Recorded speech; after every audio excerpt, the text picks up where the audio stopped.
I had to shift my mindset. Yeah. I wanted to leave here. I wanted to flee. I thought this community had nothing to offer me or my family, and I actually thought that we would be unsafe here. So once I saw that little girl and I shifted my mindset to say, why am I fearful? Let me take this fear away. Let me look at the beauty of this community. And I went on this journey. This is Dr. Rob Harter with the Nonprofit Leadership Podcast, Making Your World Better. What does it take to be an effective nonprofit leader today? What are the biggest challenges? What are the biggest obstacles? How should nonprofits fundraise in an economy that is constantly changing?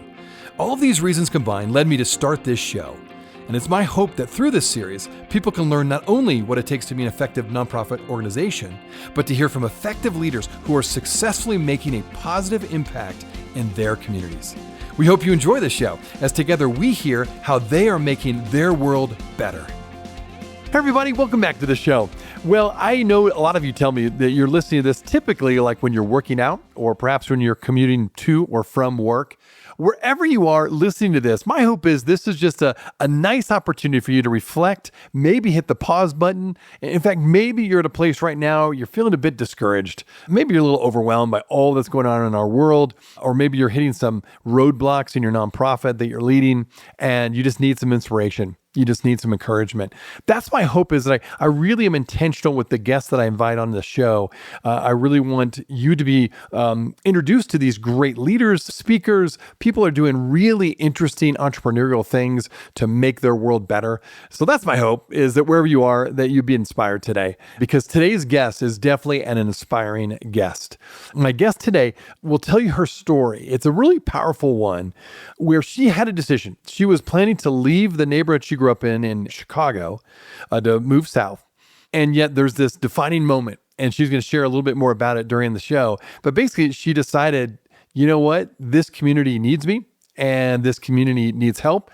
This community needs people to stick around, to really invest in this community in order to revitalize the neighborhood and bring people there that can really draw more business there, create a safe block, and bring business and people and community together to really revitalize, again, this particular area of Chicago. And that's what she decided to do. She didn't have any specific training per se in leading a nonprofit at that point. She just decided to volunteer. She saw a need and she gathered people around her, and things kind of grew over time. And then she eventually went to the city of Chicago and asked for some support in what they wanted to do as a neighborhood, and the rest is history. And now her story is getting national attention. There's actually an HBO documentary, which I'll put in the show notes. She's been a speaker at the Aspen Ideas Festival. So her story is definitely getting out and inspiring people all over the country, if not the world.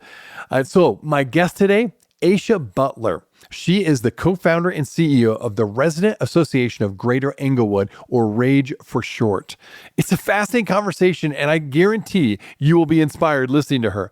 Just her energy, her enthusiasm, and just her joy for life actually comes right through the microphone. And I can see why people rally around her and really want to get behind what she's doing and get behind the mission that she's helped us start. Wherever you are listening to this podcast, we're glad you've tuned in. Thanks for joining us. Now on to the show.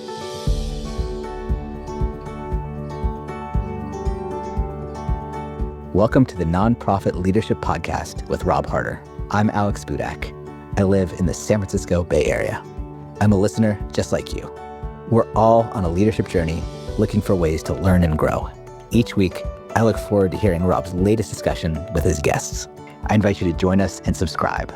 Thanks for listening. Now here's Rob. This podcast is sponsored by DonorBox. DonorBox, helping you help others with the best donation forms in the business. Well, welcome back to the show, and thank you so much, Asiaha, for being on the show today. We're excited to hear all about your story. In fact, I always like to start my podcast by just inviting my guests to talk a little bit about their story. In fact, maybe it would be good to kind of center our time, because you could talk, there's so much to your story. You can maybe talk about that moment that really changed everything for you, as I've learned a little bit about your story. And you talked about seeing a little girl playing in a vacant lot full of broken glass.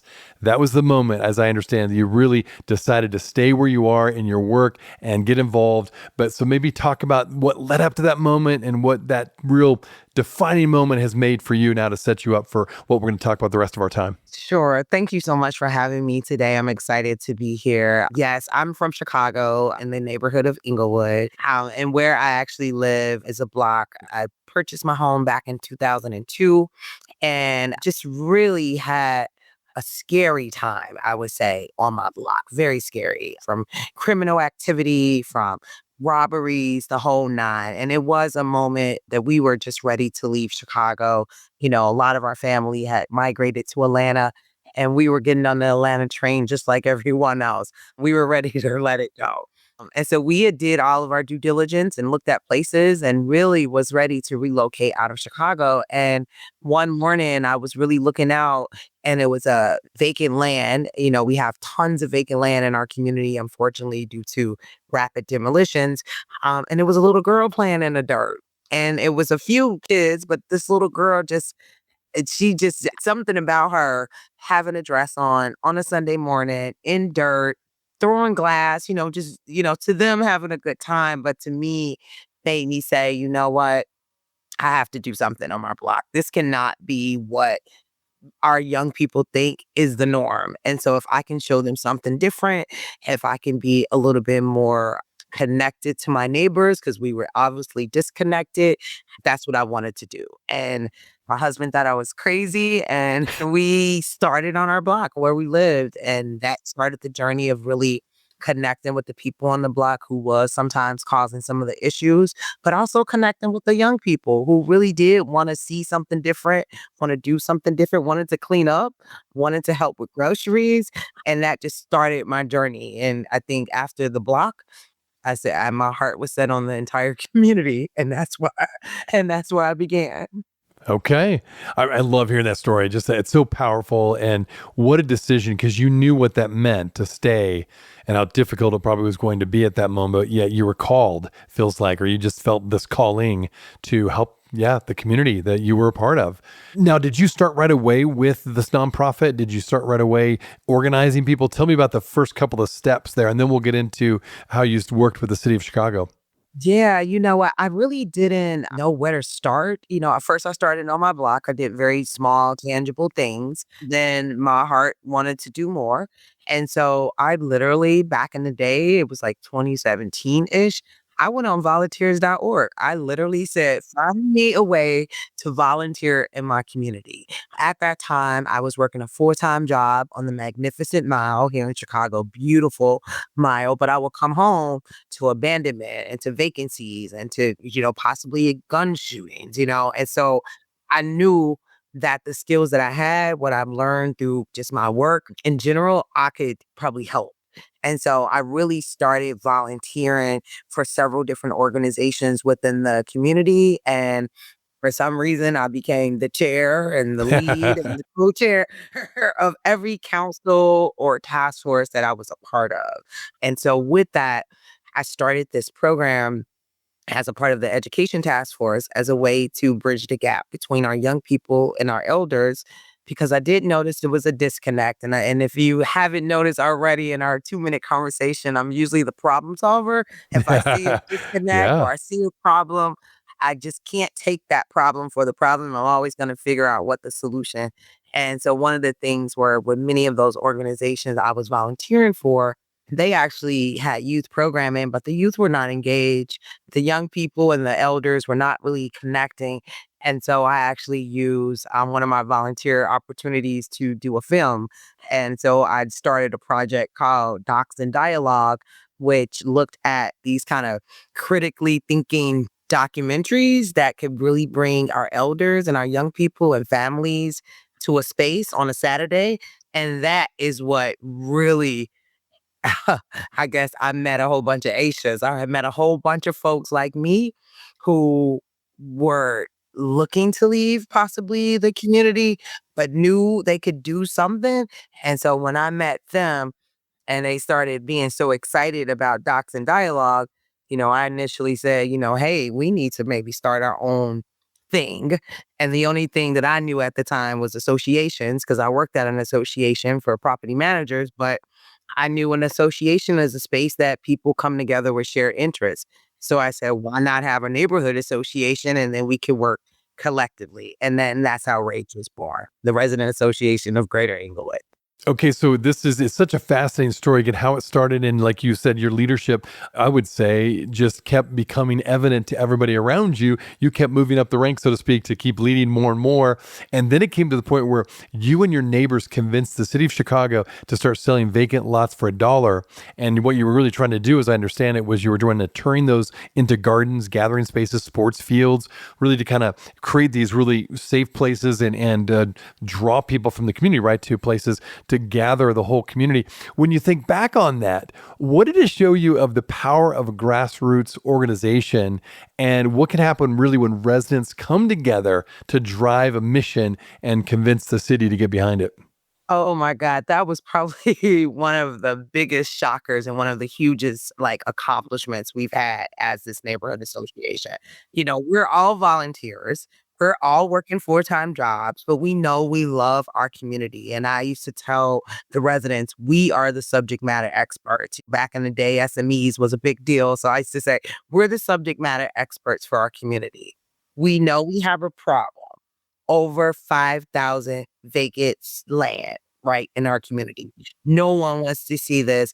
The little girl was playing in it. I'm like, wait, it has to be a solution. So at the time, the city was doing some planning and wanted to hear recommendations. And we were, as young as we were, this is 2014, we were founded in 2010. We created our own recommendations, and we did that based off of talking to our neighbors and said, what would you do if you can have this land, get this land for $1? Would you want to own it? And the homeowners that was here did. And they wanted to, some of them were already taking care of these spaces. Some of them were already cultivating these spaces. But once it became actual ordinance with the city of Chicago, it really, really not only gave people so much hope that, oh my God, these are residents who are doing this. These are people who live here who came up with this idea. And I was able to get that same vacant lot that I wanted. With the young girl sitting there, I was able to get that for $1. And many of the residents at the time was able to do that as well. And so even now, still, we use these spaces as peaceful oases, I call them, places to gather. When we've had shootings on the block, we use that lot to come together and do drumming circles. We've done gardening. We've painted. We even did a job fair. One time, one of the people on the block said they were looking for jobs. And we said, you know what?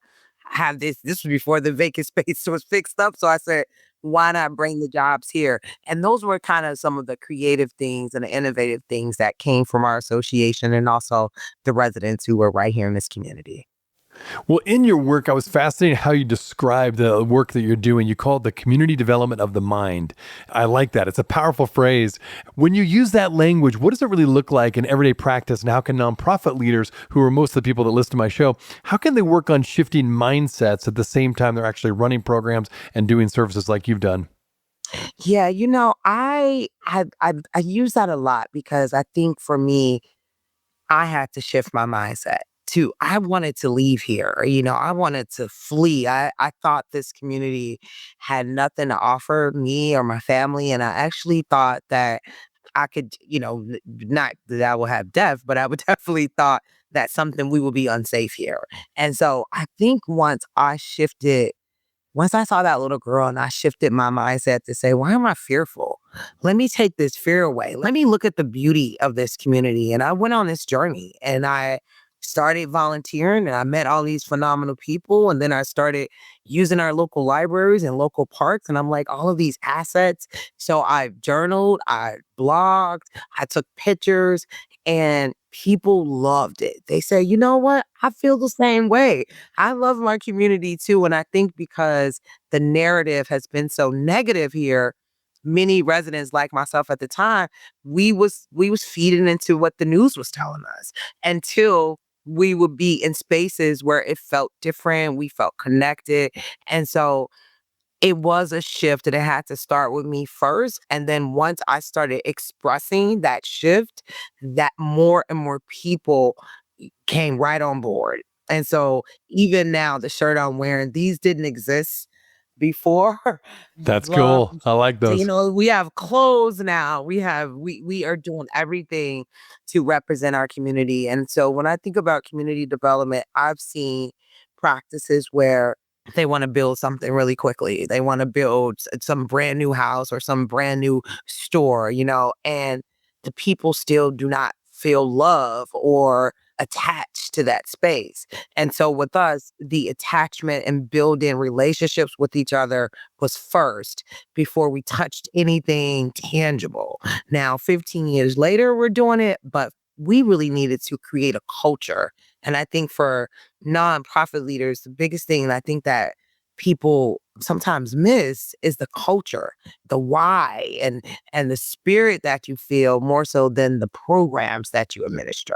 I love that. That's a great segue into what I was going to ask you because I like your approach that really puts relationships at the center of what you do. Because so many nonprofit and social impact organizations are good about providing services for their community, their service, to accomplish their mission.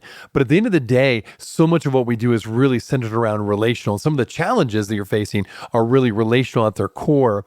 So with the world that we live in now, particularly you've got AI now and all this automation that's making things even less relational as we communicate to each other, right? I think the need for relationship connection is even more important. So Oh talk my about that, God. maybe how you've continued to do that. How can leaders, because you're obviously a leader and you're doing a great job impacting a lot of people in your community, but how can all leaders, whatever nonprofit they're leading, whatever community they're serving in, really begin to provide services while they're building connections and really emphasize that relational side of things? Yeah, that is I heard that throughout the years, and I think once again I go back to my live experience. I lived in the community and wanted to give back, but no one knew who I was, right? And so I had to observe, I had to connect, I had to build these relationships before action could take place. So one of the models of R.A.G.E is connect, build, take action. We connect first, we take our time, and we do not care how long, but we do intentionally take our time to build relationships. And then from those relationship building, if we see an action needs to take place or something we need to do, it feels different because we didn't just jump into action together without building that relationship. So even today, 15 years later, we still keep that same motto. People come from all over to our community and want to do something or have a charity or something they want to do, but they don't take the time to know who we are. They don't take the time to connect with us. And so we are intentional with every step of the way that we connect, which is why I love we have members because it forces us to first connect, take that time to build, learn about them, and then we take action to try to uplift this community. Well, it's so interesting, again, your approach, and I want to talk a bit about the social fabric project. Loneliness is such a big deal right in our culture today. And it sounds like you ran across that, of course, in your community, people just being disconnected from each other. And you've really sought to really address that as a community. So let's talk about the connection you've had with Weave and the social fabric project. You focus on a lot of relational trust. You focus on belonging. And because we are in a community and a world now that people are so isolated and disconnected, what does it look like to weave, is the term you often use, when it comes to weaving a neighborhood back together from the ground up? What has that been looking like for you day in and day out? Day in and day out, I would say, it's almost like retracting back to the analog days. I know it's been some trends online about analog. That actually is helpful. People like to feel, touch, see, be with each other, be in space with each other. So anytime we're doing things, and we use social media, we use AI, but anytime we're doing things, we make sure that people feel a human connection. We celebrate one another. That's the first thing we do when we have a meeting, is celebrating our members.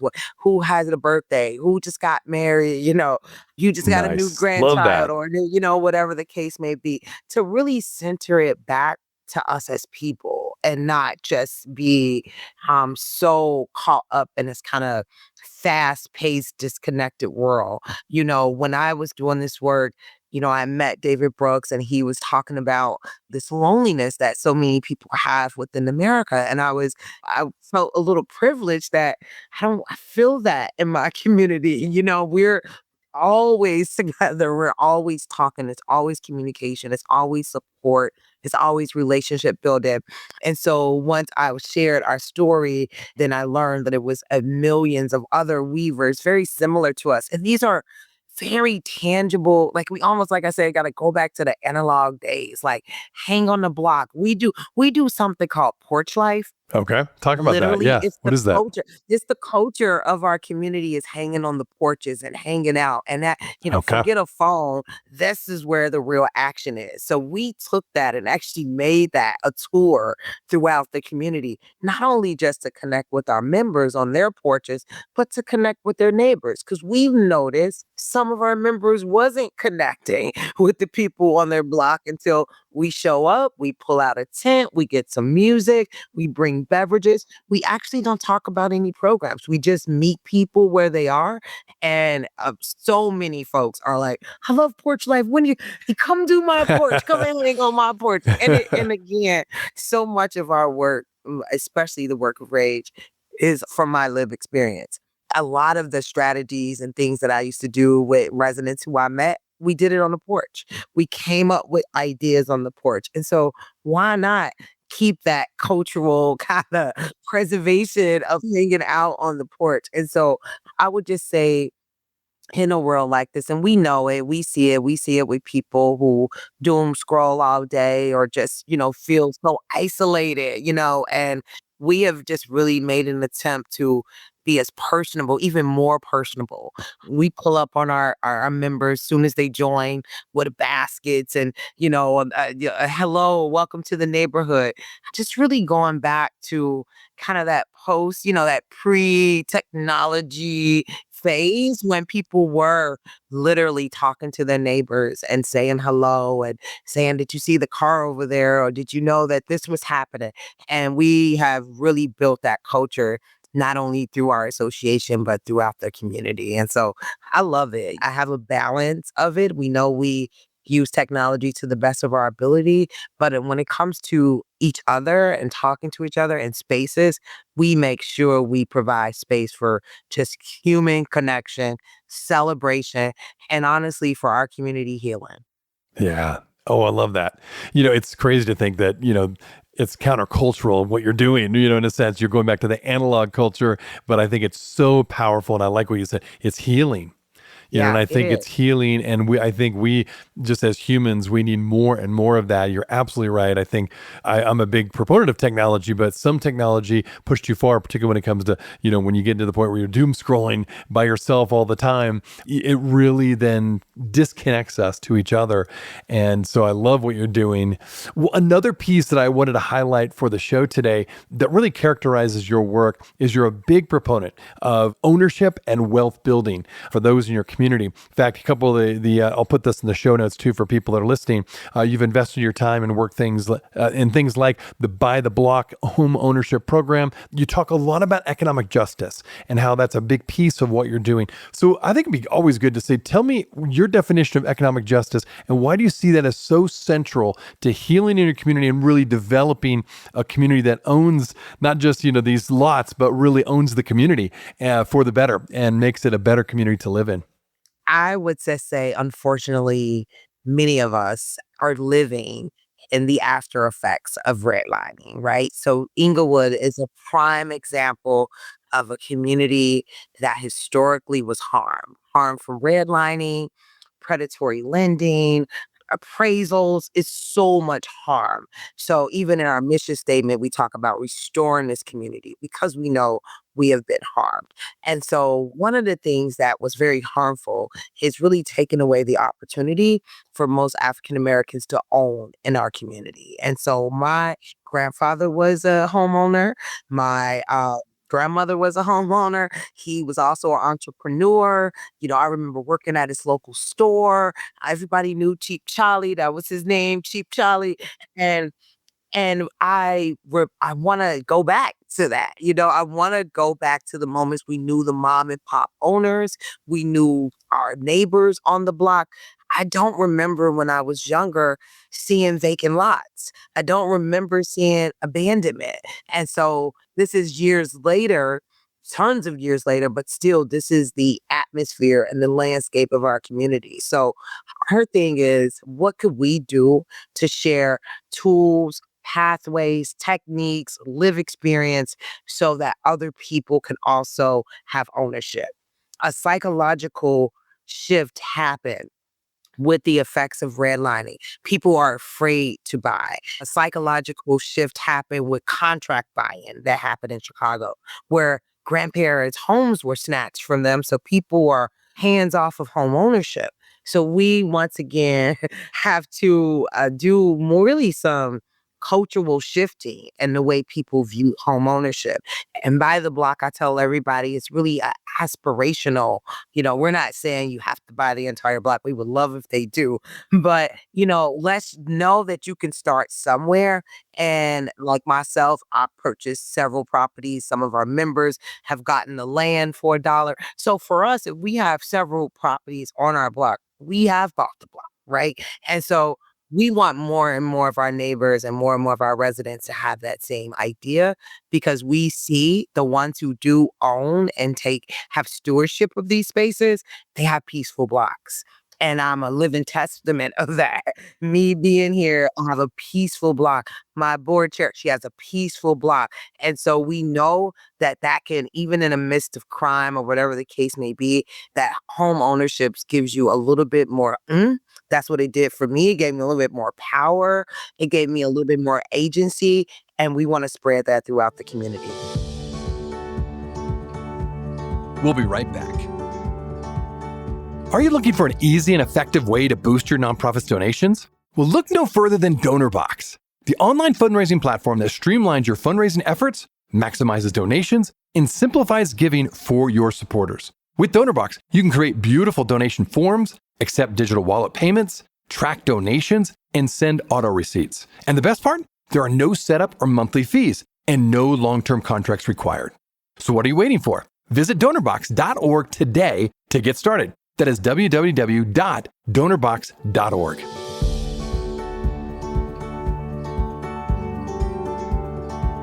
Well, your work is definitely getting some national attention. Again, for my listeners, you may be interested to find out, there was an HBO documentary called South the Black Power. And you talked about in the documentary, as I understand it, the Resident Association of Greater Englewood, in terms of how you have started with neighbors, this R.A.G.E is, for short, around starting with that vacant land piece, but then really developing this movement, if you will, in that community that's now impacting people, as I understand it, kind of all over the country.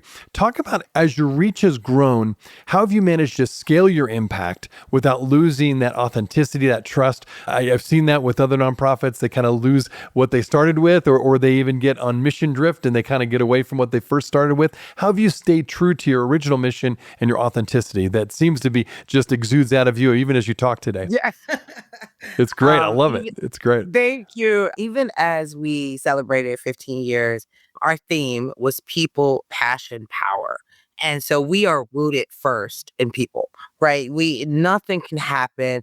Nothing could economically change if we are not connecting as people. And then for us, the people are the ones with the gifts and the passions and the ideas that can move to power. So I think it humbles us to know that is the pathway to center ourselves with people, celebrate people's passions and their gifts, and then we can have this power. And so our scale up has been slow and steady. It has not been fast. It's been with our members and not for our members. It's with residents and not for residents. It's us co-creating together. And so even as we are now embarking on a $6.4 million project for our new office space, even that has been a whirlwind for us. That was not my expertise, but we've brought residents along every step of the way. Hey, we didn't get the permits. Hey, what do you guys think about this? We're thinking about getting land. What can we do here at this intersection? And so I think because that's always been our way that we work, the R.A.G.E approach, that I just couldn't see doing it any different. I can see how people get caught up because once you get in this development world and do tangible projects, like capital improvement projects, now you're dealing with zoning and the city and politics and all those things, and you could get shifted.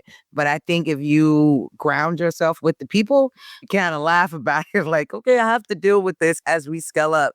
But at the end of the day, we know why we're doing this, and we know that this is for the upliftment of our community, and that is why we move and how we move.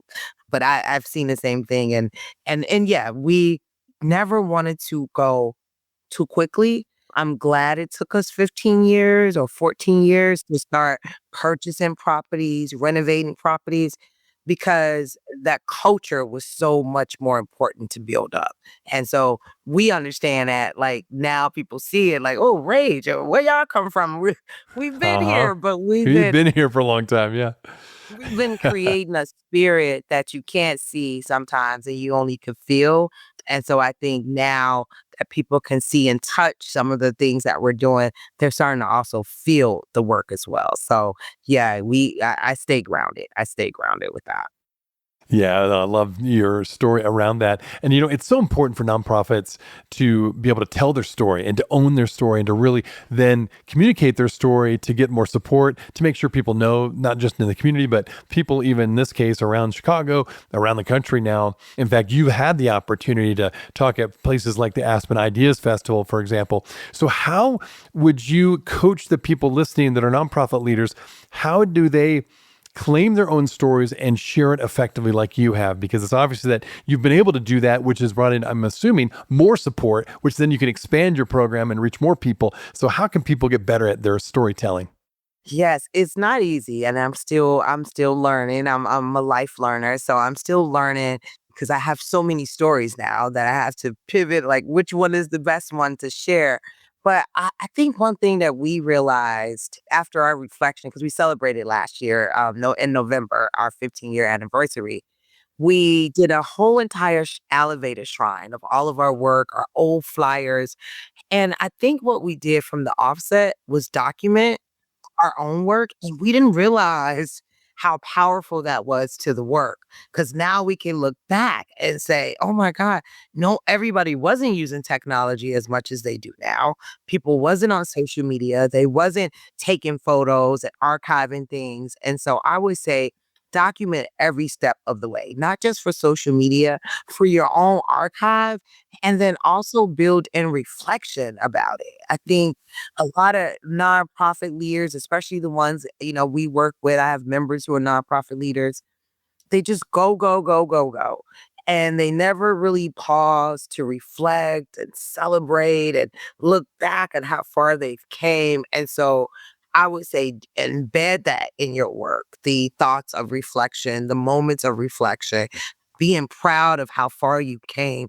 And then if you can, document it every step of the way. And that to me now, I want to tell the story even more, nationally. And I've been blessed to be in so many different national spaces. But even now, I could say, really, people do need to hear the story of R.A.G.E and how we sustained ourselves. And even me being in this work for 15 years, what are some of those mechanisms? But it's definitely glad that I've been able to document it. It could come back and share it and also reflect on some of those things. It's not easy, especially in a world and a climate today where so much news and so much is in your algorithms that you may never learn about a group called R.A.G.E. But I will hope that, you really be strategic in how you search and what you look for and be inspired by so many folks who may not be able to tell their story and the wonderful work that they're doing. Well, it's clear that you're a leader and your leadership continues to grow and impact more people. How would you define your own leadership style, and how has it grown over the years as you've continued to grow and scale your programs there? Oh, well, that's a really great question. Yeah. I was told by my mom that when she found out about R.A.G.E, she told me, oh, this makes sense. You've been organizing since you were 6 and you were 7. And I'm like, tell me more. She said, well, you organize your own birthday parties. And then I thought about it. I said, I did do that. I used to have an agenda. I used to say, this is what's going to happen. I organized dance groups. I organized girl groups. So many different things that I didn't realize it was naturally in me to kind of just shape and organize things and then also move it forward. And so I think as a leader, I've grown where so much has happened over the last 15 years that I had to give myself grace as well as others whose styles are different. But I care so much about the people, even with our members, but also our staff. And so that has been a learning curve for me. I didn't set out to be a CEO of a nonprofit. I was working somewhere else. So I had to learn how to really coach and really give space for our staff to actually grow and be themselves. And so they know me now. I've established several things for them. I have something called a joy grant that I do as a reimbursement to our staff. I tell them to do self-care, whatever that looks like for you, and we can reimburse you for that activity.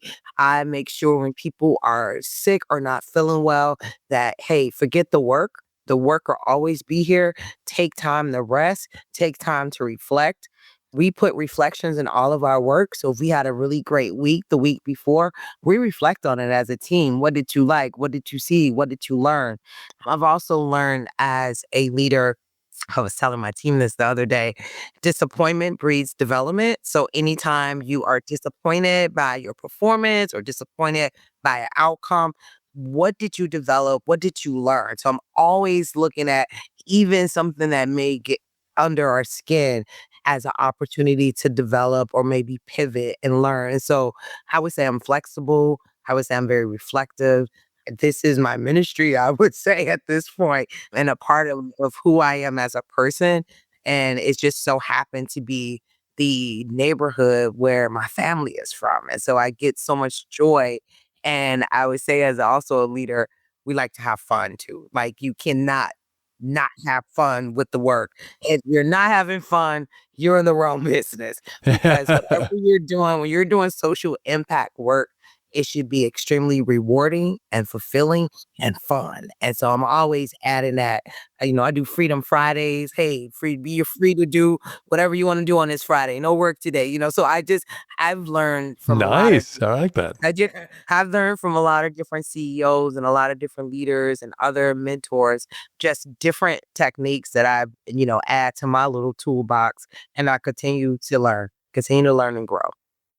No, it's fun to hear your take on leadership and the Freedom Fridays. That's great. What a brilliant concept. I bet a lot of them are like, hey, I'm going to do that at my nonprofit. Love it. Okay, so now another thing that you've talked about, I know that I think is so real for so many nonprofit leaders. I think when you're committed to a mission, you're really passionate about something, you really almost start forgetting about how many hours you're putting in.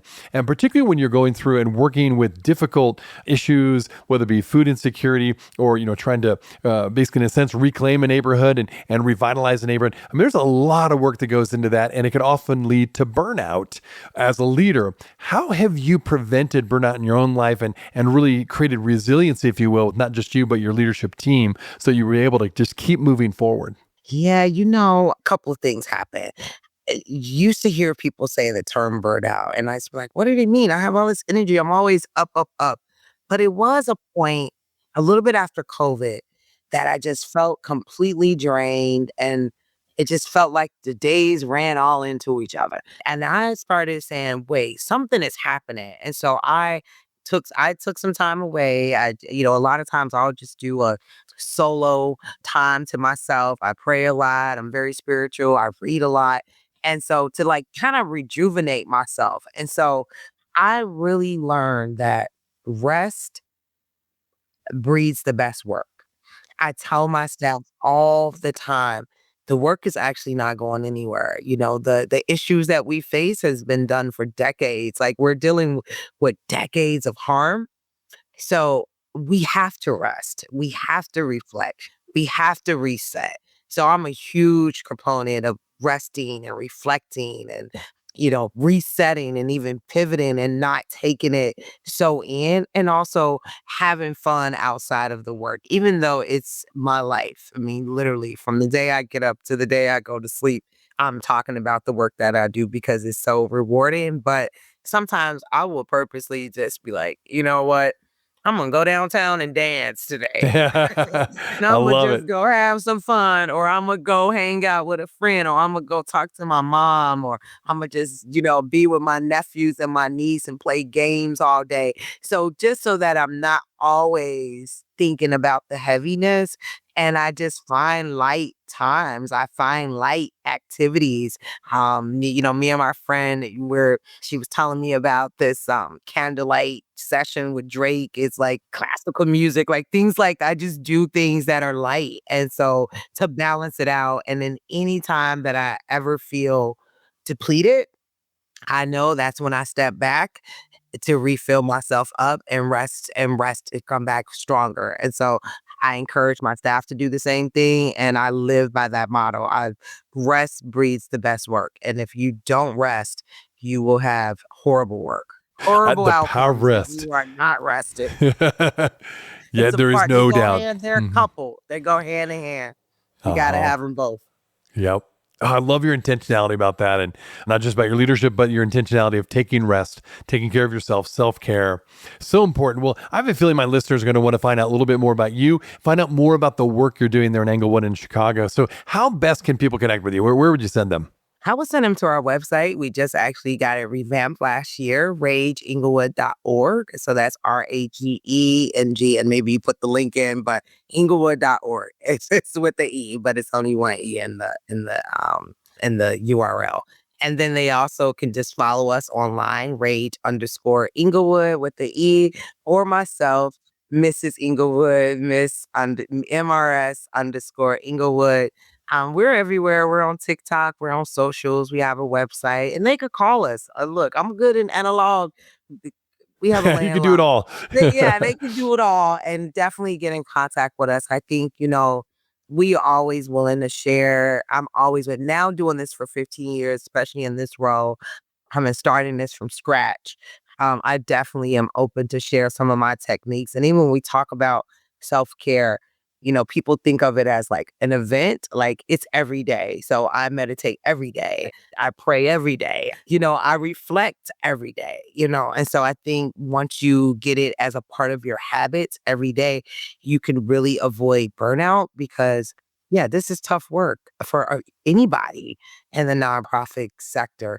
We're all doing tough work. And regardless of what's happening in the world, people are still need healing and need support. And I think if you could be filled up to the rim to help support them, do that. But if you deplete, you take that time away so that you can refill and also pour into others. And so that's been my motto. And so far it works for me.